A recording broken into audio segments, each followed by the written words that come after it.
함께 하나님 말씀 나누는 시간 갖기를 원합니다. 사도행전 잠시 일어나 주시고요.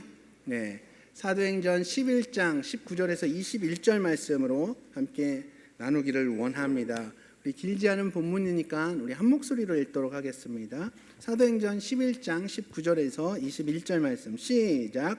그때에 스데반의 일로 일어난 환난으로 말미암아 흩어진 자들이 베니게와 구르보와 안디옥까지 이르러 유대인에게만 말씀을 전하는데 그 중에 구브로와 구레네 몇 사람이 안디옥에 이르러 헬라인에게도 말하여 주 예수를 전파하니 주의 손이 그들과 함께 하심에 수많은 사람들이 믿고 주께 돌아오더라. 아멘. 네, 착석하시겠습니다.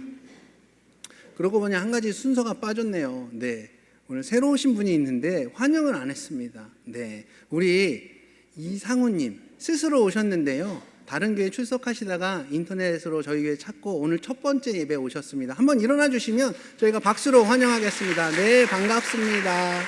네, 반갑습니다. 네, 앉으시면 되겠습니다. 네, 그렇죠. 너무 좀 어색하시죠? 장미라도 뭐 이렇게 한 송이 딱 드려야지 좀 덜 어색하실 텐데 그냥 일어나라고 하고 그냥 박수만 한번 치고 앉게 하셔서 죄송합니다. 식사는 준비되어 있습니다. 식사. 그리고 또 저는 개인적으로는 앞자리에 항상 매주 예배를 빠지지 않는 우리 젊은 청년과 같은 형제가 제겐 큰 개인적으로는 도전이 됩니다. 노종준 형제가 진짜 몇 주 동안 예배를 빠지지 않아요. 너무 도전이 됩니다. 좀 당혹스러우셨겠지만 제 마음을 이렇게 표현해 봅니다. 네. 또 다음 주부터 창피하다가 안 나오는 거 아니죠? 네. 최근 몇 년 사이에 저는 저희 할머니와 또 외할머니 이렇게 장례식을 치르면서 빈소에 찾아오시는 많은 분들과 그분들께서 보여주신 그런 애도의 모습에 큰 위로를 받은 경험이 있습니다. 보통 자신의 장례식장에 가족이 아닌 다른 사람 중에 울어줄 수 있는 사람 3사람만 있어도 그 사람은 성공한 인생이라고 이렇게 많이들 말을 하던데 결국 한 인생의 가치가 이렇게 다 드러나는 때가 있는 것 같습니다. 그럼 한 인생의 가치를 우리가 어떻게 평가할 수 있을까요? 그냥 몸무게 재는 것처럼 체중계 위에 올라가면 또 내 인생의 가치가 바로 이렇게 측정이 되는 걸까요? 나라는 사람의 가치를 정확하게 측정할 수 있는 그런 기계가 있다면 무척 신기할 것 같습니다. 그러나 불행하게도 어떤 누구라도 살아있는 동안에는 그 사람의 가치를 온전하고 또 정확하게 측정할 수는 없을 것 같습니다. 옛말에 정승집 개가 죽으면 문상을 가도 정승이 죽으면 안 간다는 이런 말도 있듯이 이 땅에서의 삶은 그 마감하고 나서야 그때 비로소 그 사람이 얼마나 소중한 사람인지 깨닫게 되고 또 죽고 난 다음에 그 인생의 가치가 확연하게 드러나는 것 같습니다. 하지만 죽음 이후의 평가도 그렇게 정확한 평가는 아니에요. 한 인생에 대한 정확한 평가는 오직 한 분, 모든 인생을 아시고 모든 인생의 걸음을 다 지켜보신 하나님에 의해서만 그 사람의 가치는, 그 인생의 가치는 온전하고 완전하게 정확하게 평가될 수 있는 겁니다. 아무리 세상 사람들에게 좋은 평가를 받았다고 할지라도 온 우주를 다스리시고 모든 역사를 다 아시는 하나님으로부터 좋은 평가를 받지 못한다면 과연 그 인생이 가치 있는 인생이 될 수 있을까요? 일단 창조주이신 하나님을 믿고 창조 목적에 맞게 살아가는 거야말로 삶의 방향을 제대로 잡고 살아온 인생일 겁니다.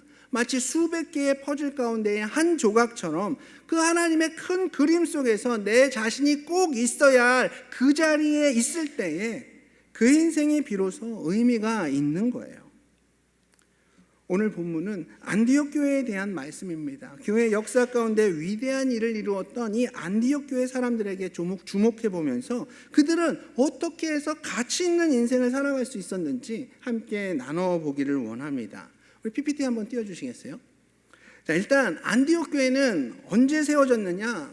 지난주에 이렇게 언급했던 그 예루살렘 교회가 세워지고 나서 적어도 한 15년이 지나고 나서 예루살렘 북쪽으로 한 700-800km 떨어지는 이 안디옥이라는 도시에 세워진 교회입니다.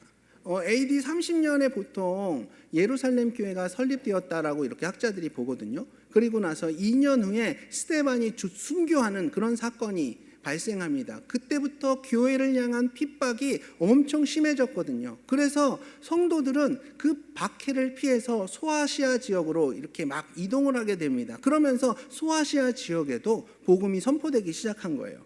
그러다가 AD 33년에 예수 믿는 사람들 잡으러 가는 그 사도 바울이 다메섹 도상에서 오히려 그리스도인으로 회심하게 된 사건이 있었고, 그로부터 한 10년 후에 AD 45년 안디옥 교회가 처음 세워진 겁니다. 근데 이 안디옥 교회가 세워지는 과정을 보면 조금 특이하거든요. 이 예루살렘 교회 성도들은 사실 유대인들에게만 복음을 전했습니다. 그러다가 구레네와 구브로 출신의 유대인들이 처음으로 이방인들, 그러니까 헬라인들에게도 복음을 전하기 시작하면서 세워지게 된 교회가 바로 안디옥 교회라는 거예요. 그리고 보통 우리가 초대교회라고 하면 성도들의 머리 가운데 누가 제일 먼저 떠오릅니까? 베드로나 야고보나 사도 바울 같은 유명한 사도들이 먼저 이렇게 생각나실 거예요. 그런데 이 안디옥 교회가 세워지는 과정을 보면 베드로나 바울 같은 유명한 사람들이 주역으로 등장하는 것이 아니라 이름도 알 수 없는 몇몇 사람들이 언급되어 있는 거예요. 그것도 구브로와 구레네 출신이라고, 이렇게 몇몇 사람이라고, 이름도 아니고 그저 출신 지역만 간단하게 기록이 되어 있는 겁니다. 이 사람들이 과연 누구인지 알아내기 위해서 그동안 수많은 신학자들도 이렇게 연구를 해봤지만 자료 자체가 너무 희박하다 보니까 도무지 찾을 수가 없었거든요. 보통 우리는 사람들에게 잘 알려진 유명한 사람들, 세상에서 인정받는 사람들이 하나님의 사역 가운데에 귀하게 쓰임받을 거라고 생각을 하기가 쉽습니다. 물론 하나님께서는 그런 사람들도 들어 사용하시죠. 그러나 하나님께서는 교회 역사 속에서 잊혀진, 잘 알려지지 않은 수많은 무명의 사람들을 통해서도 당신의 사역들을 이루어 가셨고, 그 사람들을 사용하셨고, 또 오늘날도 그런 사람들을 통해서 주님의 일들을 이뤄가고 계십니다. 안디옥 교회를 처음 개척한 이들은 바로 이런 사람들이었던 거예요. 안디옥 교회 개척 멤버들은 사람의 인정을 바라고 자기 이름이 세상에 알려지는 데 관심이 있었던 사람들이 아니었습니다. 쉽게 말해서 사람을 의식하는 게 아니라 역사의 주관자 되시고 모든 인생들의 주인 되시는 하나님을 의식하는 사람들이었던 거예요. 지금 우리가 그들의 이름을 알 수는 없지만 바로 이런 인생들이 진짜 가치 있는 삶을 살았던 인생들입니다. 과연 그런 인생들의 특징은 무엇인지 오늘 이 시간 잠시 나눠보기를 원하는데요. 자, 가치 있는 인생의 특징 첫 번째는 뭐냐? 우리 한 목소리로 읽어볼까요? 시작! 세상이 아닌 하나님의 인정을 추구하는 인생. 그렇습니다. 안디옥 교회의 성도들은 하나님의 인정을 받는 데서 자신의 가치를 발견했던 사람들이었어요. 만약에 하나님의 일하시는 방식을 제대로 알고 있는 사람이라면 사람에게 인정받는 데서 내 가치를 찾진 않을 겁니다.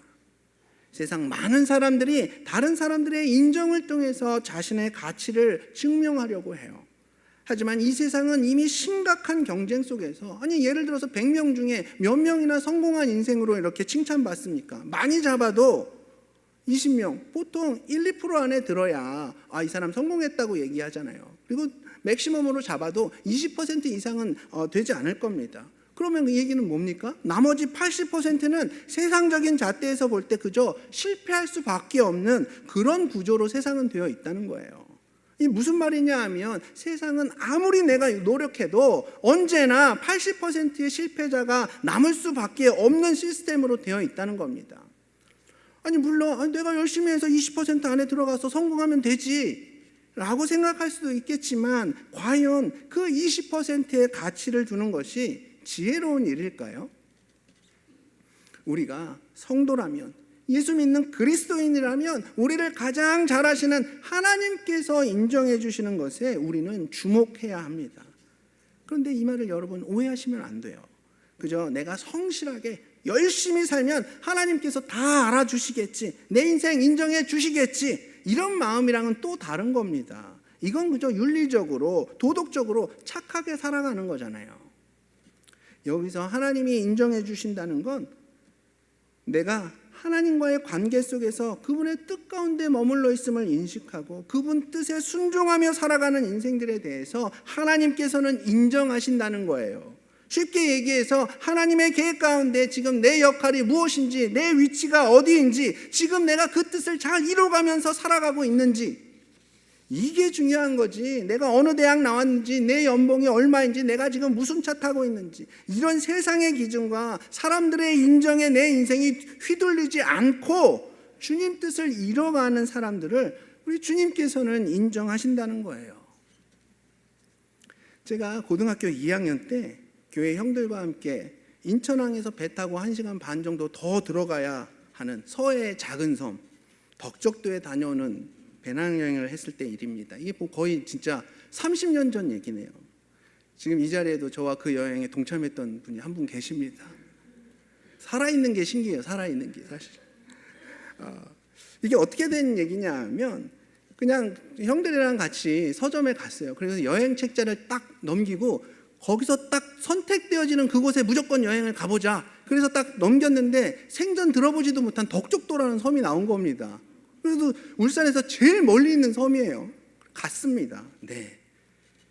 그곳으로 무작정 여행을 갔고 그렇게 시작된 배낭여행이었습니다. 그때만 해도 아직 KTX도 없던 시절이었거든요. 그때 저희 일행이 4명이었는데 수요예배를 마치고 지금의 태화강역, 그러니까 옛날에는 울산역이었거든요. 거기서 서울행 무궁화호를 저녁 기차로 이렇게 탔습니다. 거기에 몸을 실었습니다. 그리고 서울역에서 인천항까지, 인천항에서 덕적도까지 가서 2박을 하고 오는 그런 일정이었어요. 아니 저는 그때 고등학교 2학년인데 그냥 형들이랑 같이만 있어도 너무 흥분되고 좋았거든요.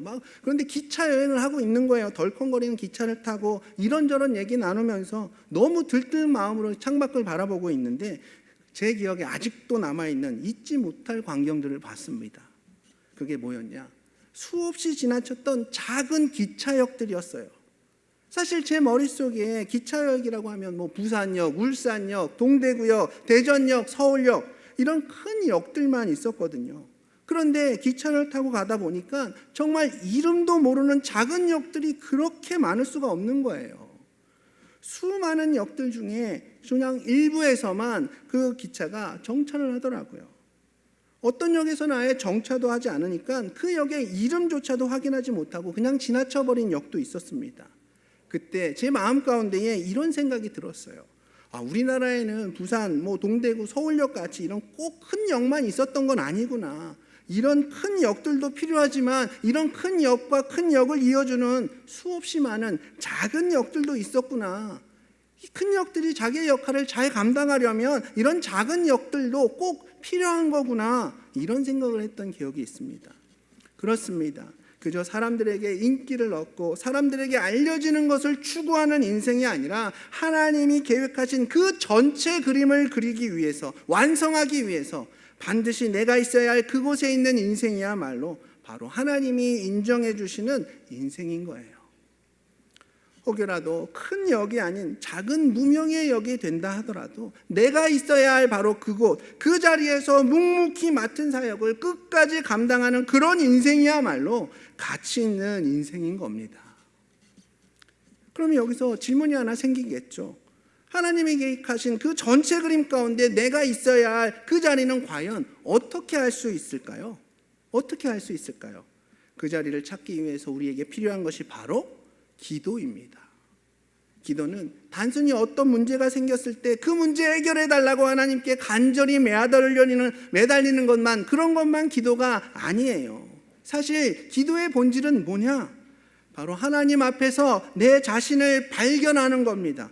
모든 것 다 하시고 나를 가장 사랑하시는 우리 하나님 아버지 앞에서 내가 그분의 시각으로 나를 바라보고 그분의 뜻을 분별하며 내 삶을 재조정하는 시간이 바로 기도의 시간이에요. 아니 그렇게 하려면 어떻게 해야 되겠어요? 내가 쉬지 않고 하나님 이거 주세요, 이렇게 해주세요, 저렇게 해주세요, 이것도 주시고 저것도 주시고 이렇게 계속 나만 말하면 안 되잖아요. 내가 말하고 나서 하나님께서는 무슨 말씀을 하시는지 들어야 될 거 아닙니까? 여러분, 우리 하나님 앞으로 나가서 하나님, 제가 앞으로 어떤 삶을 살아야 할까요? 나의 환경과 지금 이 상황들이 무슨 의미들인가요? 여기서 주님, 내가 무엇을 해야 주님이 원하시는 삶을 살아가는 겁니까? 주님, 내게 말씀해 주십시오. 이렇게 주님 앞에 간절히 기도할 때에 우리는 주님의 음성을 듣게 되고 내 인생의 좌표를 재조정하게 되는 겁니다. 만약에 이렇게 기도하는 시간을 갖지 않는다면 성도가 성도다울 수가 없는 거예요. 기도는 하나님 앞에서 필요한 것을 얻어내는 그런 도구가 아니라 하나님 앞에서 하나님의 관점으로 내 자신을, 나의 인생을 바라보는 시간입니다.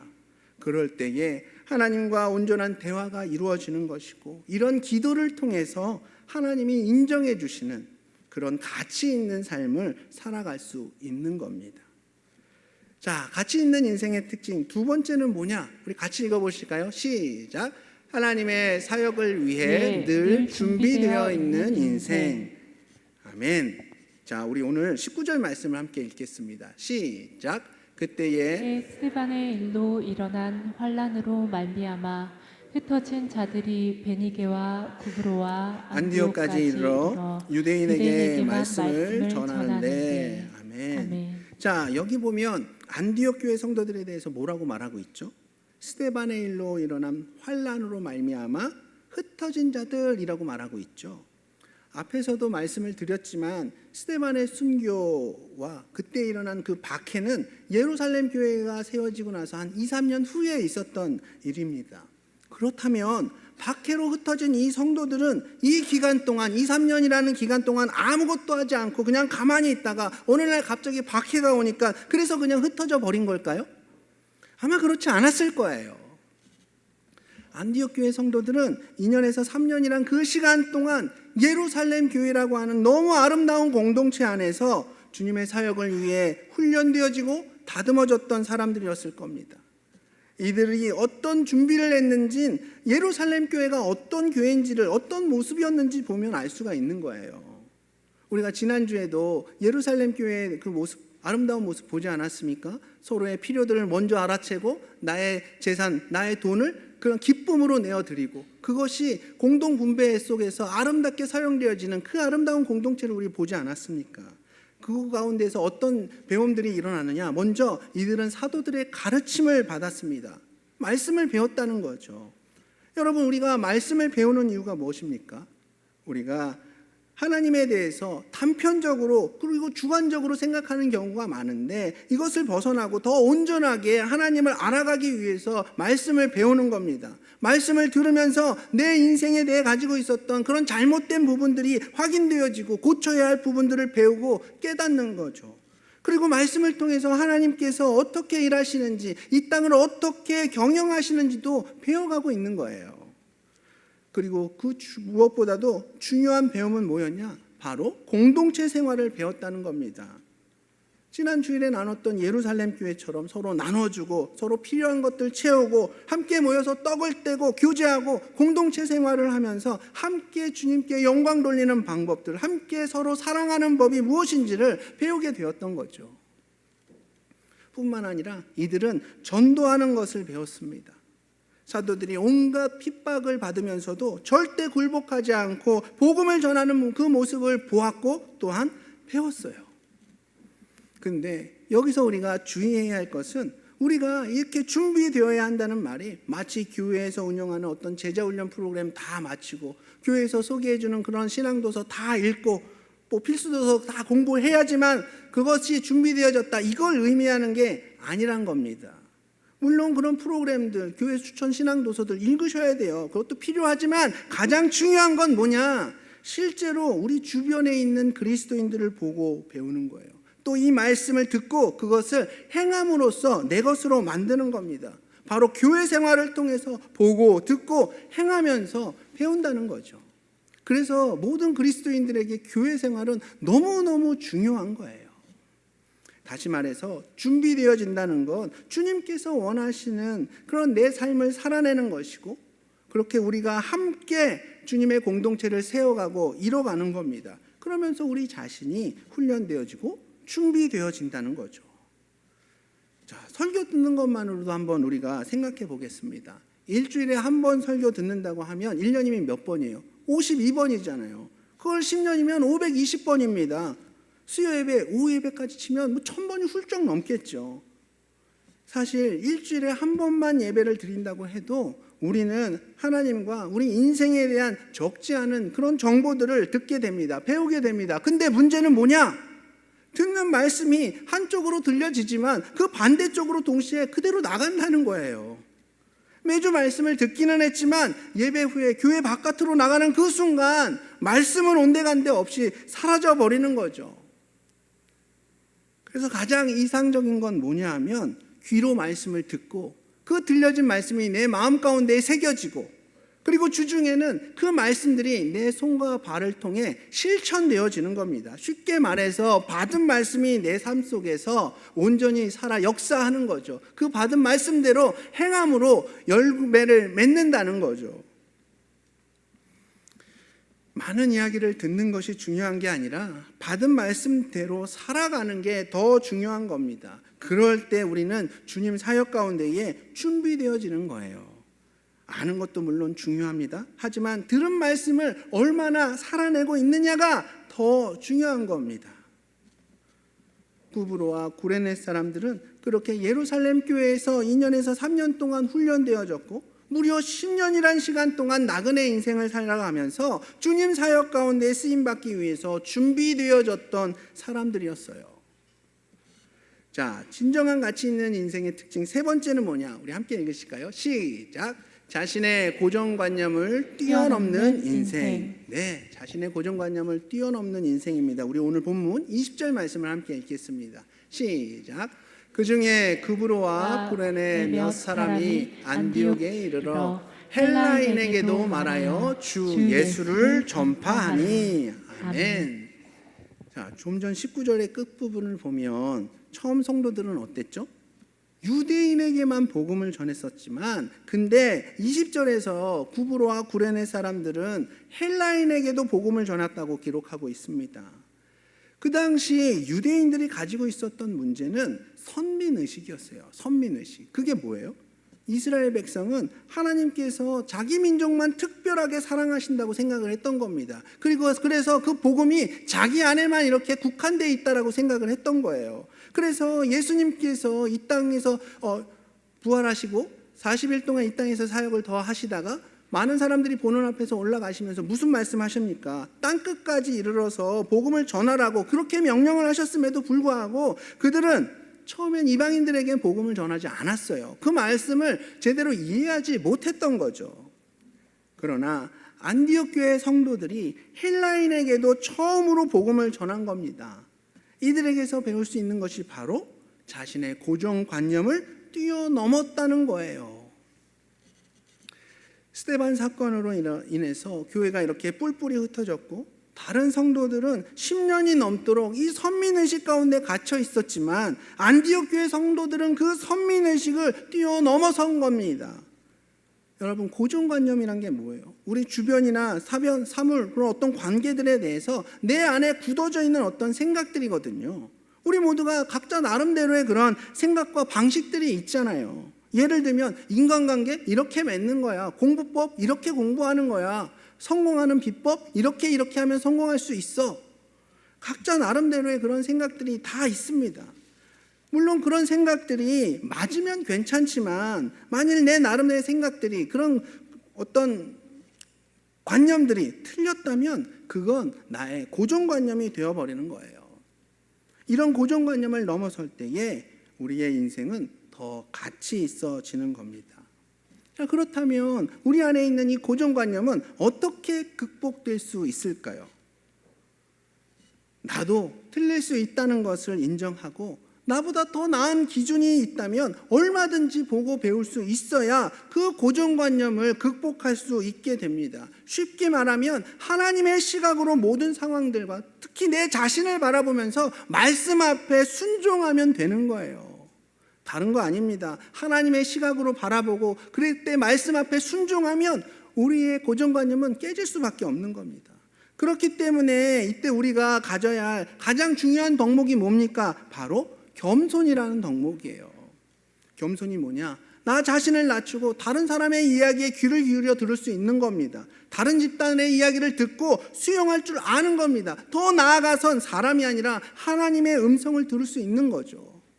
그리고 하나님께서 야, 너 그렇게 살면 안 돼 라고 말씀하실 때 심각하게 내 삶을 돌아보고 돌이킬 수 있는 그 자세가 바로 겸손이에요. 우리가 겸손해질 때 고정관념에서 벗어나기 시작합니다. 우리가 겸손할 때 그 사람은 성장하기 시작하는 거예요. 또 한 가지 중요한 건 세상의 그 고정관념을 가지고 내 자신을 평가하지 않는 게 너무너무 중요합니다. 우리 성도님들은 도대체 어떤 기준을 가지고 여러분의 인생을 평가하십니까? 세상의 관점으로 보면 어떤 인생의 가치를 보통 연봉으로 이렇게 계산하기도 합니다. 연봉 2억 받은 사람은 연봉 2천만 원짜리보다 더 가치 있는 인생을 산 거예요. 현대인들은 모든 가치의 기준이 돈이 되어가고 있기 때문에 이런 식으로도 판단하는 겁니다. 아니 어떤 사람의 그 가치가 그가 버는 돈으로 환산될 수 있다는, 아니 그런 고정관념 속에서 내 인생을 판단하고 평가하고 있다면 과연 그 과정 속에서 우리의 인생이 얼마나 가치 있다고 생각할 수가 있겠어요? 내 인생은 그렇게 된다면 내 인생은 끊임없이 무가치한 것이 되는 겁니다. 우리는 이런 고정관념으로부터 벗어나야 합니다. 인생의 가치가 어디에 있습니까? 여러분 자신의 가치가 어디에 있냐고요? 그건 세상의 고정관념으로부터 벗어나서 하나님의 시각으로 성경적인 관점으로 내 자신을 바라보고 우리 인생을 바라볼 때부터 그때에 비로소 찾을 수 있는 겁니다. 그래야 값진 인생을 살아갈 수 있는 거예요. 우리 뼛속까지 스며들어 있는 그 어떤 고정관념으로부터 벗어나야 합니다. 그러기 위해서는 우리에겐 겸손이 필요하고 성경으로 돌아가야 하는 것이 필요한 거예요. 말씀을 통해 역사를 움직이시는 하나님, 모든 인생을 다루시는 우리 하나님을 만나십시오. 그러면 우리의 고정관념은 여지없이 깨뜨려지게 될 거예요. 우리가 보통 19세기 최고의 전도자라고 하면 누가 떠오릅니까? 바로 D.L. 무디가 떠오를 거예요. 무디는 원래 구두 수선공이었죠. 구두 닦고 고치는 그런 허드렛 일을 하던 무시천대에 익숙한 아이였습니다. 그런데 어느 날 한 교회 주일학교 선생님이 그 누구도 관심 갖지 않았던 어린 무디에게 복음을 전했고 이것을 통해서 훗날 무디는 교회 역사상 전무후무한 귀한 전도자가 되었습니다. 사람들은 전도자 무디만 기억해요. 반면에 이 무디에게 복음을 전했던 그 이름 없는 주일학교 선생님에 대해서는 잘 모릅니다. 물론 나중에 역사가들이 그 사람이 누군지를 밝혀냈지만 여전히 그 주일학교 선생님은 유명인 아니죠. 여러분 혹시 그 주일학교 선생님 아세요? 아무도 모르시잖아요. 저도 몰라요. 네. 생각해 보세요. 하나님은 무디에게 복음을 전했던 그 이름 없는 주일학교 선생님 중 누가 더 가치 있는 인생을 살았다고 평가하실까요?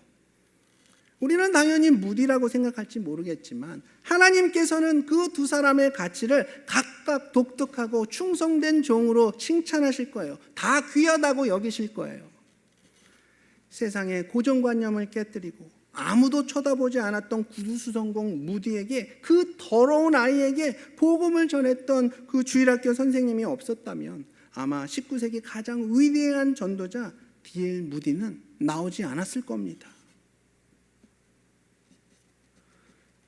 오늘 함께 나눈 내용을 이렇게 정리하고 설교를 마무리하려고 합니다. 이 땅에 살아가는 우리 모두는 값진 인생을 살아내고 싶어 하죠. 아니 어느 누가 단 한 번뿐인 인생을 그냥 허비하고 의미 없이 살고 싶어 하겠습니까?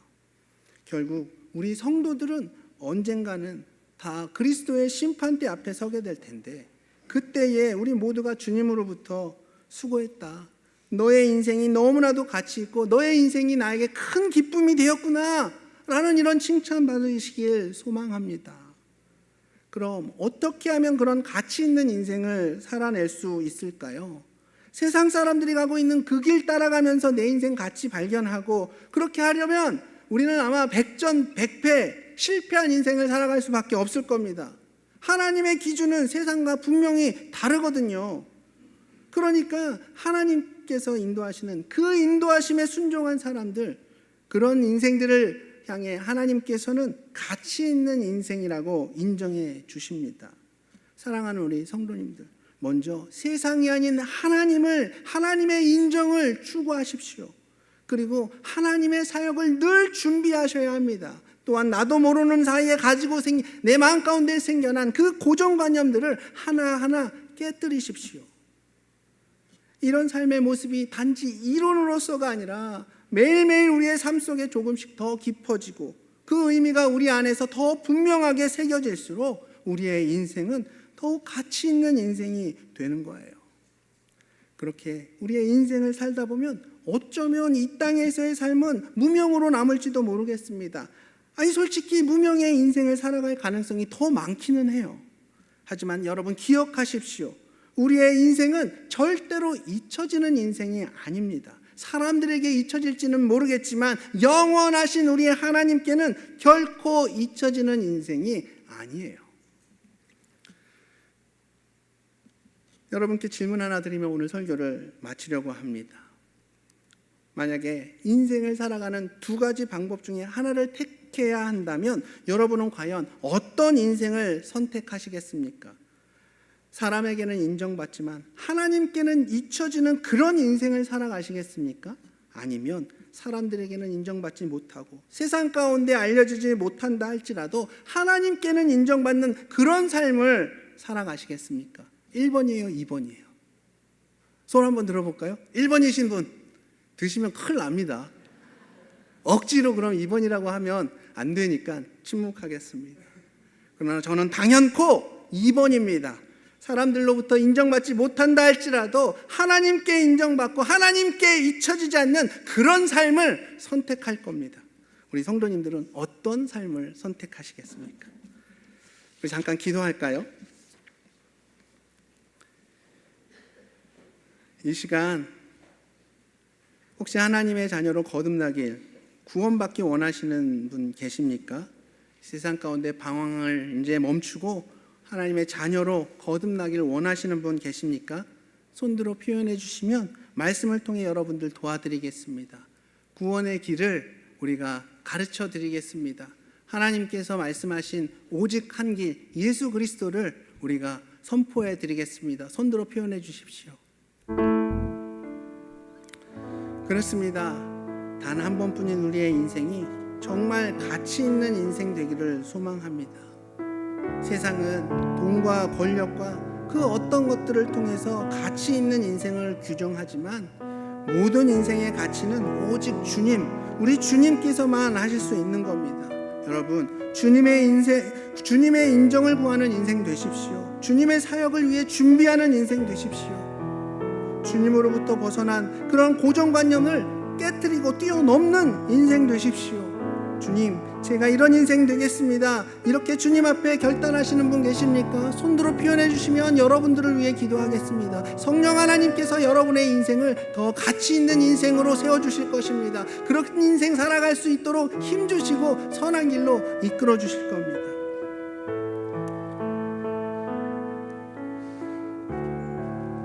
전능하신 하나님 아버지 감사합니다. 이 복된 주일 저희에게 귀한 말씀을 허락하시고 또 이 말씀을 통해 주님 앞에 결단하게 해주셔서 감사합니다. 한 번뿐인 이 땅에서의 삶을 우리가 좀 더 가치 있는 인생으로 살아내기를 소망합니다. 세상이 말하는 또 사단이 유혹하는 그 가짜 인생을 살아가는 것이 아니라 오직 주님이 기뻐하시는 주님이 인정하시는 삶 살아갈 수 있도록 인도해 주시옵소서. 세상이 아닌 주님의 인정을 추구하는 삶으로 우리 삶을 붙들어 주시고 또 주님의 사역을 위해 늘 준비하는 인생 되게 하시고 고정관념으로부터 벗어나 주님의 뜻을 이뤄가는 복된 인생 살아갈 수 있도록 우리 하나님께서 각각의 삶을 붙들어 주시고 선하게 인도하여 주시옵소서. 받은 말씀 앞에 찬양하며 또 결단하기를 원하오니 이 시간 하나님 함께하여 주시옵소서. 이 모든 말씀 살아계신 예수님 이름으로 기도드렸습니다. 우리 오랫동안 앉아 계셨는데 일어나서 하나님 앞에 찬양하며 결단하는 시간 갖기를 원합니다.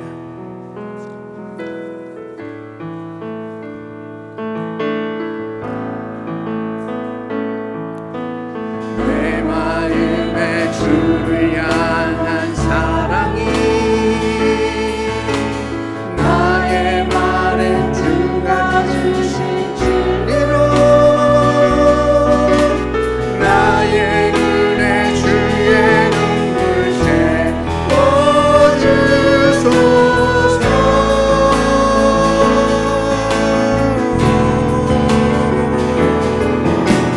내 입술에 찬양의 향기가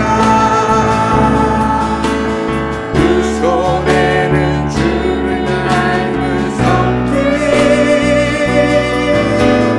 나의 삶의 주의 능력 나게 하소서.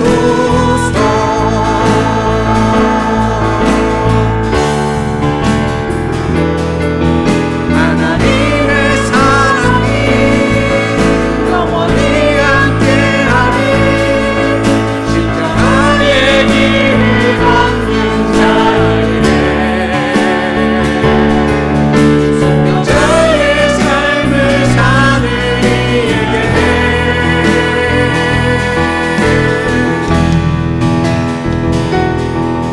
조롱하는 소리와 세상 유혹 속에도 주의 순결한 신부가 되리라. 내 생명 주님께 드리리. 그렇습니다. 단 한 번뿐인 우리의 인생이 정말 주님 앞에 가치 있는 그런 인생 되기를 소망합니다. 사단은 우리를 지금도 유혹합니다. 돈이, 사람들의 인정이, 세상 그 어떤 무엇들이 그것이 우리의 인생의 가치를 정한다고 속삭이고 있습니다. 그러나 여러분 속지 마십시오. 모든 인생의 가치는 모든 것 아시고 모든 것 주관하시는 우리 주님으로 인해 평가되는 겁니다. 주님의 인정을 추구하는 인생 되십시오. 주의 사역을 위해 준비되는 인생 되십시오.